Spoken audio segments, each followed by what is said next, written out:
Beats by Trill, straight Killerville, dog.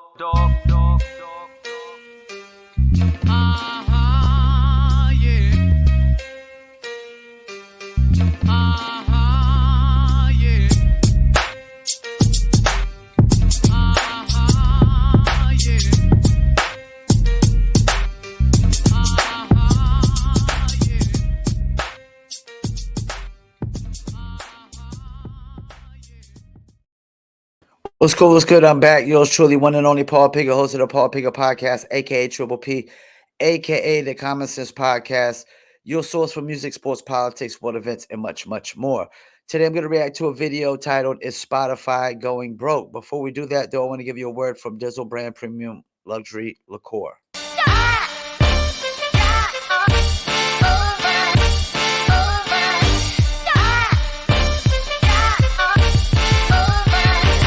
Dizzle ain't no joke, got me addicted, ain't no coke. Let's just have a toast. Anybody want some smoke? Cause it's up, I be dizzled up.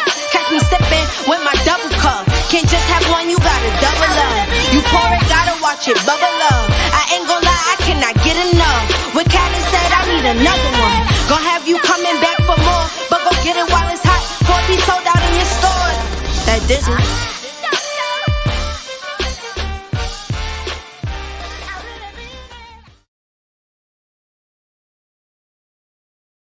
I really mean it. You can Dizzle too. Dizzle is a premium luxury liqueur mixed with agave tequila, cognac, and orange liquor mango mix. Throw your Dizzle on ice, and it's nice. If you want to order your very own bottle or bottles, Dizzle Brand Premium Luxury Liqueur, go to dizzlebrand.com, click on our locations, click on one of the top 3 website links. I recommend Emilio's Beverage. Must be 21 and over. Shipping and handling is included. Below that is locations in Oklahoma, Kansas, California, and Arkansas. And the number 1 selling state for Dizzle right now is Arkansas.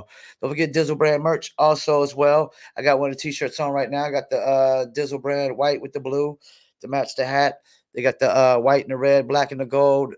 They got hats, hoodies, sweatshirts, and much, much more. Check them out, dizzlebrand.com merchandise store. All right, let's get into it. Music streaming platform, Spotify has never made a single dime in profit so far.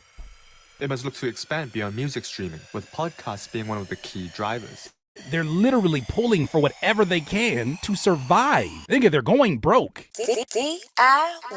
DIYers, as you know, I have been going hard in the paint when it comes to Spotify and all of these new threshold rules and things that they're trying to put in place. However, in this space of information, I think it's always important to keep yourself updated and also learn more details that maybe you weren't privy to. There's a few details that came to mind after I had a sit down with the legend in the make, LaRussell from Vallejo.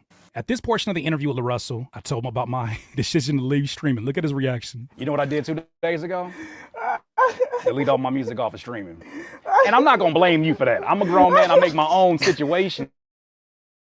But I deleted my music off because let me tell you, Initial reaction. Here's where he gave me a gem that anybody with an open mind that is actually searching for answers, you're gonna always open your mind, especially when somebody's making as much sense as he is. Here's what he had to say further along in the conversation about Spotify and its new threshold. I think that those conditions that they're setting, I don't believe it's unreasonable. I think it encourages people to make better product, to get more support. Like you're only worried about that type of shit when you're having to be worried about that type of shit. It's like, bro, if people are supporting you and streaming your music, you're going to be making your money. If you only got 2 streams that month, you worry about the wrong fucking shit anyway. Right. Nigga, them little 1.1 cent, you are worried, your focus is in the wrong place. Right, I hear you. Go get your shit popping and amplified to where you don't have to think about a crumb because you're getting a whole load. We don't have to fight over that shit. The DSPs came in and gave us all an extra income, and niggas is complaining. It's an extra income. They built the infrastructure. None of us built it. We just get paid off of it. So until you want to build a new infrastructure like a whole, but if you want to keep enjoying and reaping the benefits of the infrastructure that they built with their heart, soul, energy, and their entire life, then you have to respect whatever precedent and rules they set. When you come to my...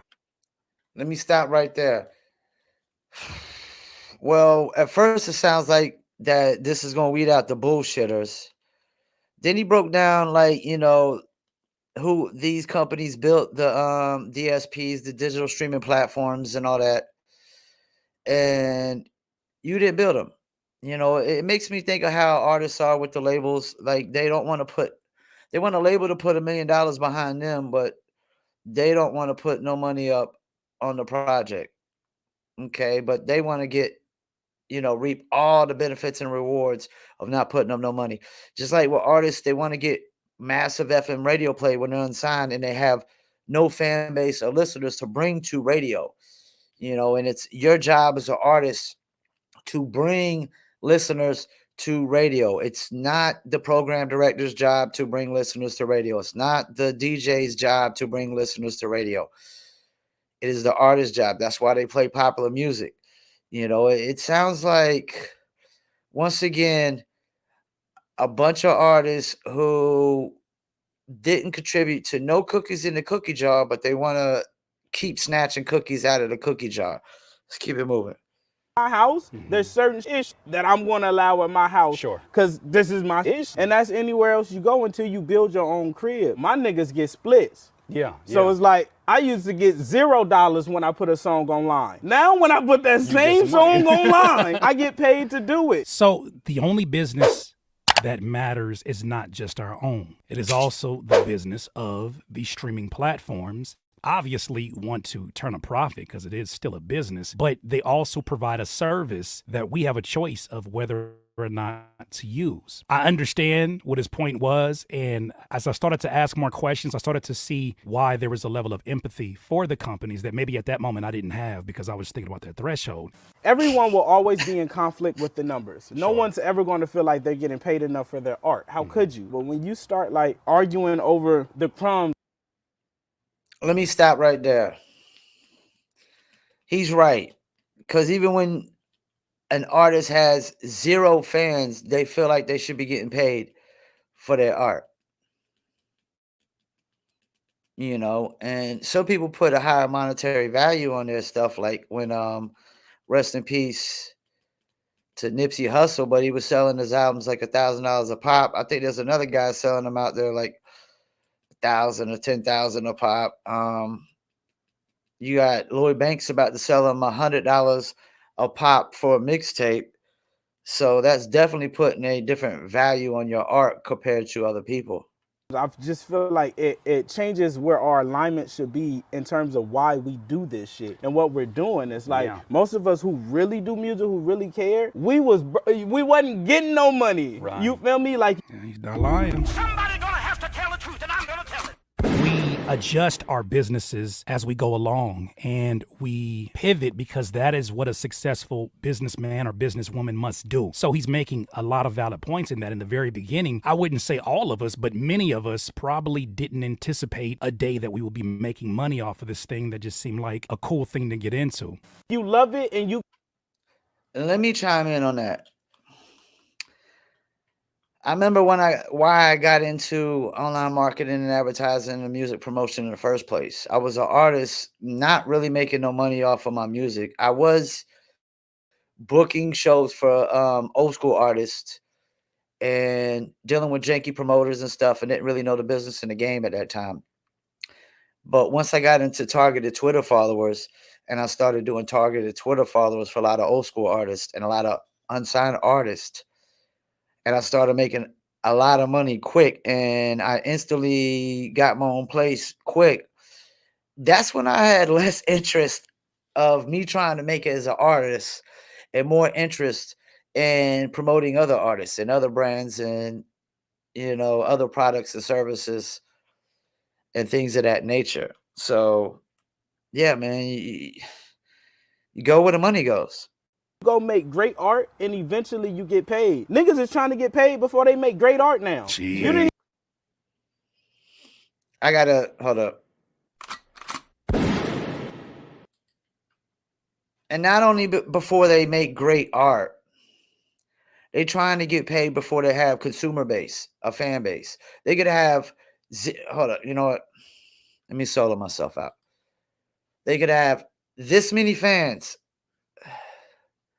0, and still want to get paid for the music or the art. Let's keep it moving. Even deliver. The math on the back of the napkin, as they put it, was 22 streams a month.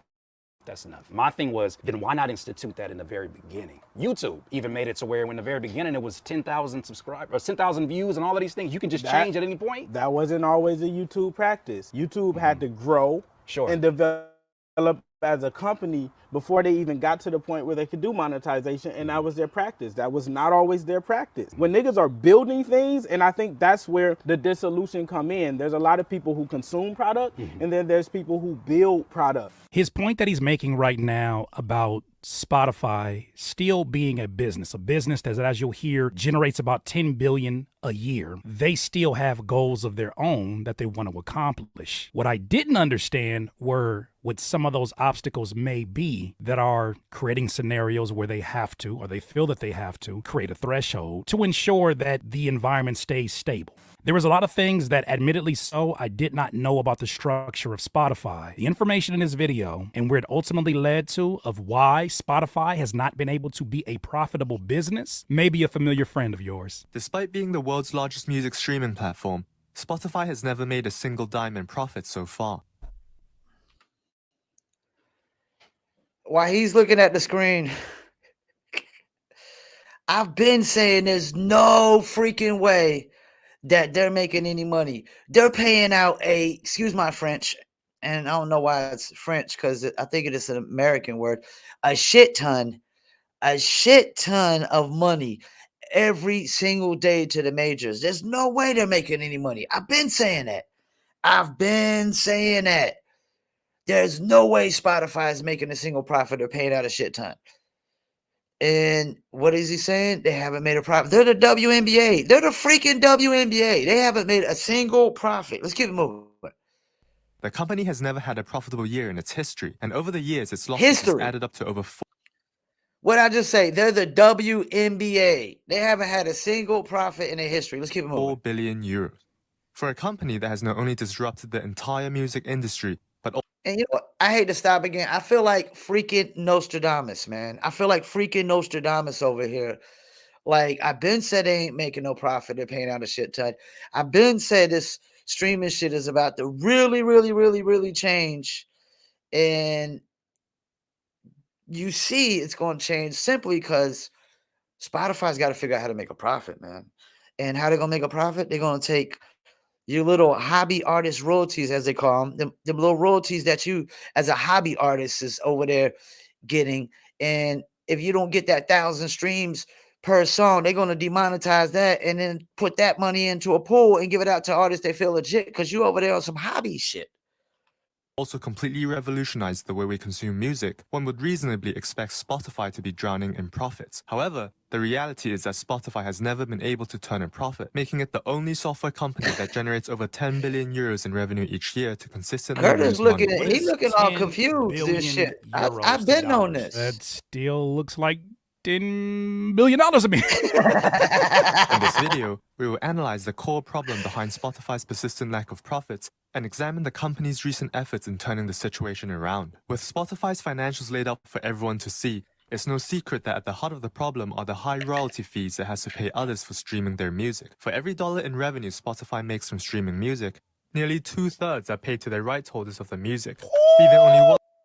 Let's stop that right quick. Can you imagine that? See, I have some services I get 100% profit on, and some services I outsource, so I only get 33% profit margin. Could you imagine though if I only made 2/3 of every single order and I didn't have a bunch of orders that were 100% profit margin? To be honest with you, my best selling service is 100% profit margin. 100% profit margin. But when I outsource, it's 2/3 is going to the person I outsource typically. You know, so they only operate on 1/3 of a profit across the board.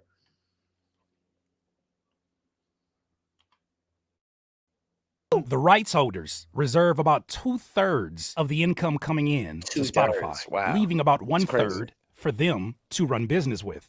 Includes research and development, sales and marketing, general and administrative, as well as taxes to name a few. This is unsurprisingly not enough for Spotify to cover for all of these costs. let alone leaving a little extra for it to pocket as profits. So the real question we should be asking here isn't why Spotify is losing money, but rather why it pays right holders such a substantial portion of its revenue. Given that Spotify is the market leader in music streaming with a 30% market share, can't Spotify negotiate for lower royalty fees? Fam, Spotify dominates 30% of the market. 30%. Generally in business, when you are occupying 30% of any market, you're him. Oh, it's him. It's one third. You're them. Yeah. You're that. You are the standard. 1/3 of the But to market. be the industry leader when it comes to music streaming and to be in such a predicament, it does make you scratch your head. Unfortunately for Spotify, the answer is no. This is because the party that Spotify actually pays most of its royalties towards, and therefore has to negotiate with, is a powerful oligopoly within the music industry comprised of 3 companies: Universal Music Group, Sony Music Entertainment, and Warner Music Group. Here we go again. Good old Universal Music Group. Anybody surprised? It's good old Universal Music Group. They are occupying 2/3 of the money that is brought in by the largest music streaming website, Commonly known as the Big Three. Together, these 3 companies hold a The 70% big share of three. the music recording 70%. industry and a 60% share of the music publishing 60% of industry. the music Not to keep stopping publishing. it, but this does draw my attention. I must be as loud as my criticism was of this brother's video as I am about the correction that I think he was getting at. If you recall, Arsonist had a video where he was talking about how Universal Records, about 30 to 40% owner of Spotify. How can you call yourself an independent artist? You still giving money to Universal Records when your shit gets played on Spotify. at the moment when you Google that, with that line of thinking, nothing in terms of those results popped up. However, now we see a little bit more clarity. And I actually sent this to him and I told him, I said, I think I found what you was talking about, OG. 70% is owned by these 3 companies. They don't necessarily own Spotify, from what we understand on the general public, but they do have dibs on 70% of the income that is generated specifically on Spotify. Shit. Music producers, rappers, and singers, are you looking to get some constructive feedback on your newest music? Joining Critique My Beats is super easy. All you got to do is reserve a pass at critiquemybeats.com. Click on book a slot and choose if you want to get 1 beat review, 2 beat reviews on our live stream every Monday. Best beat and best song of the night is going to win a cash prize. Join us at critiquemybeats.com.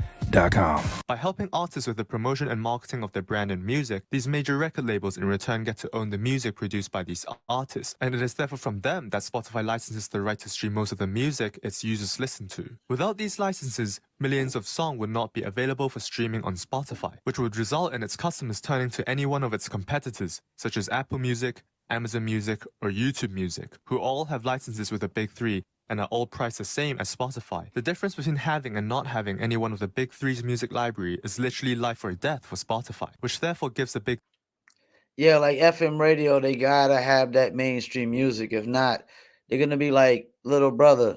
Like 104.5 is the 99.1 to Fox. Three significant leverage over Spotify, and is the main reason why Spotify has to pay them nearly 70 cents of every dollar it makes.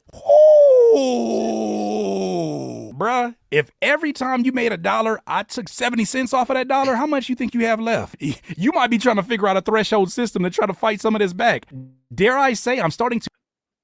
And let's not even throw that the government want to take 20% of the 30% that's left. They still got to pay the employers, the employees. They still got to pay the CEOs and stockholders, and then they still got to advertise the product and the brand and the things of that nature. They still got to pay these podcasts like Joe Rogan 200, 300 million. I mean, we can keep going, wasting money on the Barack Obama, Michelle Obama podcast, the Harry and Meghan Markle, because we don't call them Prince over here. Ain't no kings or princes over here. We don't acknowledge nobody as superior or royalty or anything of that nature. You feel a little bit bad for Spotify? They getting their pockets shook. These days, whenever a song you'd like to listen to pops into your mind, you know you'll be able to find it very quickly by doing a simple search on whichever music streaming app you're using. With all the major streaming apps having access to virtually the entire world's music catalog, this is amazing for us consumers, since we can listen to all the music we like in one place, rather than having to use multiple apps for different songs. However, as a business, this is terrible for the music streaming companies that run them. Because when all the platforms offer the same content, the lack of product differentiation between them results in pricing becoming the main area they will need to compete on. Sheesh. When you get in pocket check, and then on top of that, your competitors are able to offer subscriptions for the same price, and you have relatively the same product on every single one of them, it's a lot of things that end up, you would assume, canceling themselves out financially. I didn't recognize how much of a challenge it was for some of these streaming websites. Which consequently, I never thought about that either, that they all got the same catalog, but Napster's actually got more catalog and the oldest catalog, but they're all selling the same thing. At least even like Netflix and Hulu, they got some of the same movies, but then there's a lot of different movies, and yeah, you could get the different channels and package bundles and stuff like that. But for the most part, the platforms themselves don't have all the same exact movies. They have some of the same movies, then a lot of different ones. These music streaming platforms have all the same, because once you distribute a song, it goes to all the platforms at once. And so to me, I really like Amazon's pricing the best, because you get the Amazon Prime, you get Amazon Video, you get Amazon Music, all bundled in one, but none of them really allow you to engage with fans. None of them allow comments on the songs or playlists or anything of that nature. And I think the first one that adds comments, the first streaming platform that adds comments, to me, is going to be the winner, chicken dinner. drives down their revenue and profit potential. The homogeneity of the music streaming industry, where everyone offers the same product and a price the same, means that the platforms are all likely to be unprofitable, just like Spotify, or are at best making only tiny amounts of profits. Although this cannot be verified, since Apple, Google, and Amazon don't publicly publish the financials for the music streaming businesses, it is very likely to be the case, given that Jimmy Iovine, the person who used to run Apple Music, has previously said, and I quote, "The streaming services have a bad situation. There's no margins. They're not making any money." Woo! Yeah, and I think I've heard enough of this one, man. I don't gotta react to the whole video. I've been saying there's no way Spotify's making any money. There's no way. You paying out a shit ton to not even just the mainstream artists. Then you got throwing independents and all the unsigned artists with their micro payments. Yeah, this makes sense totally of why Spotify is making these changes. And I don't know if all that money that they're going to demonetize is necessarily going to go into a pool like they said, because that doesn't help them make a profit by just putting the money in a pool and just whacking across the board to other artists. They got to find other ways to make money, man. And to be honest with you, I think they really need to implement comments and allow engagement, and that can help the site flourish a little more. But streaming platforms, they're stagnant right now. They all got the same product. They all offer the same, engagement as far as fan base goes. None of them allowing fans to really engage with artists, and artists engage with fans directly on the platform. All you can do is like and save the stuff, and that's it. You can't comment. And if you can't comment, you can't really. That's the number one engagement on social media. So you can get the haters pouring in and the people that love you pouring in, with comments. Comments is what really makes things go viral and reshares, So yeah, Spotify, they're the WNBA. They haven't made a single profit. I'm not surprised. I've been saying it. I said there's no way they're making any freaking money paying out all this money every single day, because they pay out daily. They're not like, these other platforms. You got to wait 3, 4, 5, 6 months to get your payouts. Spotify is paying out every single day, man. I've seen Russ's payouts. Russ is getting, like 60, 70,000 a week. You got a lot of artists like that.